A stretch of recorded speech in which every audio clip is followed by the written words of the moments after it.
നമ്മുടെ ജീവിതത്തിൽ ഒരു പ്രശ്നം അല്ലെങ്കിൽ ഒരു കൺഫ്യൂഷൻ ഉണ്ടായെന്ന് വിചാരിക്കുക. ഉദാഹരണത്തിന് നമുക്കൊരു മുട്ടുവേദന വന്നെന്ന് വിചാരിക്കാം. നമ്മളിങ്ങനെ ആലോചിച്ച് കൂട്ടും, ഇത് കാരണം എനിക്കിനി നടക്കാൻ പറ്റില്ലേ, ഇതൊരിക്കലും മാറില്ലേ, ഡാൻസ് കളിക്കാൻ പറ്റില്ലേ, സ്പോർട്സ് ചെയ്യാൻ പറ്റില്ലേ, എൻ്റെ കാല് മുറിച്ച് കളയേണ്ടി വരുമോ, അങ്ങനെ നമ്മൾ ആലോചിച്ച് കൂട്ടും. അതേപോലെ നമ്മൾ പിന്നിലോട്ടും ആലോചിക്കും, ഞാൻ അത് ചെയ്യാനിട്ടാണോ ഇത് ചെയ്യാനിട്ടാണോ ഇത് വന്നത്, വേറെ രീതിയിൽ ഇത് ചെയ്തിരുന്നെങ്കിൽ എനിക്ക് ഈ പ്രശ്നം വരത്തില്ലായിരുന്നല്ലോ, അല്ലെങ്കിൽ ഇനിയിപ്പോൾ നമ്മൾ അതിനൊരു ട്രീറ്റ്മെൻറ്റ് എടുത്തതെന്ന് വിചാരിക്കാം. ആ ഡോക്ടറിൻ്റെ അടുത്ത് പോകണോ, ഈ ഡോക്ടറിൻ്റെ അടുത്ത് പോകണോ, ആ മെഡിസിൻ ആയിരുന്നോ, ഇയാൾ പറഞ്ഞ് കേൾക്കണമായിരുന്നോ, മറ്റേ പറഞ്ഞ് കേൾക്കണമായിരുന്നോ, അങ്ങനെ നമ്മൾ ആലോചിച്ച് കുറ്റബോധവും വരുത്തും. അപ്പോൾ നമുക്കിപ്പോൾ പ്രസൻറ്റിൽ ഒരേ ഒരു പ്രശ്നമേ ഉള്ളൂ, അത് മുട്ടുവേദനയാണ്. പക്ഷേ നമ്മൾ ഫ്യൂച്ചറിലോട്ട് പോയി വരാൻ പോകുന്ന പ്രശ്നങ്ങളെക്കുറിച്ച് ആലോചിച്ച് അതിനെ വലുതാക്കും. അതേപോലെ ചെയ്യാതെ പോയ കാര്യങ്ങളെക്കുറിച്ച് ഓർത്തും കുറ്റബോധപ്പെട്ട് ആ പ്രശ്നത്തിനെ ഒന്നും കൂടെ വലുതാക്കും.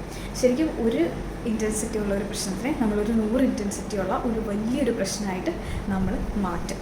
സോ നെഗറ്റീവായിട്ടുള്ള കാര്യങ്ങളിൽ നമ്മളിതുപോലെ ഫ്യൂച്ചറിലോട്ടും പാസ്റ്റിലോട്ടും പോവാതെ പ്രസൻറ്റിൽ തന്നെ നിന്ന് ആ പ്രശ്നത്തിന് എന്ത് പരിഹാരമാണോ ചെയ്യാൻ പറ്റുന്നത്, ഇപ്പം നമുക്ക് ശരിയെന്ന് തോന്നുന്ന കാര്യം ധൈര്യമായിട്ട് മുന്നോട്ട് പോയി ചെയ്യുക. അത് തെറ്റുന്നിടത്ത് ഓക്കെ അത് തെറ്റി, ഇനി അടുത്തതെന്ത് എന്ന് ചിന്തിക്കുക. അങ്ങനെ പ്രസൻറ്റിൽ തന്നെ ഒരു പ്രശ്നത്തിനെ ഫോക്കസ് ചെയ്ത് അതിന് സൊല്യൂഷൻ പ്രസൻറ്റിൽ തന്നെ കണ്ടെത്തുക. ഇനി നല്ല കാര്യങ്ങളാണെങ്കിൽ നമ്മൾ പാസ്റ്റിലോട്ട് പോയി നല്ല മെമ്മറീസും നല്ല ടിപ്സും ഒക്കെ ആലോചിക്കുന്നതിൽ ഒരു കുഴപ്പമില്ല. ഫ്യൂച്ചറിലോട്ടും പോയി നമ്മുടെ ഒരു നല്ല ഫ്യൂച്ചർ വിഷ്വലൈസ് ചെയ്യുന്നതും കുഴപ്പമേ അല്ല. പക്ഷേ നെഗറ്റീവ് കാര്യങ്ങളുടെ കാര്യത്തിൽ അതിനെ പ്രസൻറ്റിൽ വെച്ച് തന്നെ അതിനെ എൻഡ് ചെയ്യുക. Thank you.